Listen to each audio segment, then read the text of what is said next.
Avui fa 3 anys de l'arribada de l'Aquarius a València, un temps en què bona part de les persones que desembarcaren encara no disposen de l'Estatut del Refugiat.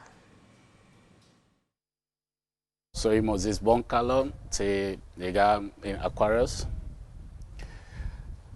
hace 3 años. Desde entonces Moses ha trabajado en la construcción y en el campo, pero sigue sin poder regularizar su situación. Nos acaba el servicio de acogida. Somos solos. Da igual que trabajo, pero sin esa tarjeta, no sé cómo podemos vivir. Desembarcaron 629 personas y hasta abril solo se habían reconocido 49 estatutos de refugiados. En los últimos años, según el Comité de Ayuda al Refugiado, está bajando el número de migrantes que consiguen llegar a Europa.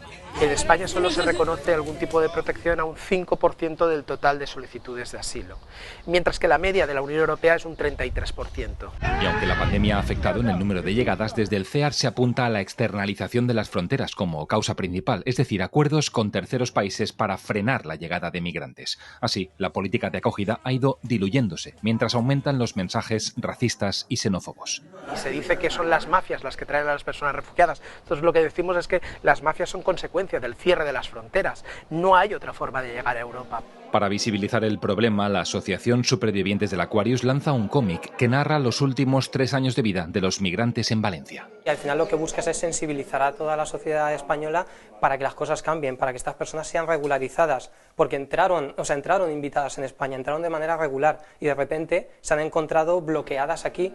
La Comunitat Valenciana fue la cuarta en número de solicitudes de asilo en 2020, con un total de 9.000. Moses, como el resto de refugiados, reivindican la regularización para seguir integrándose, por ejemplo, en los colegios.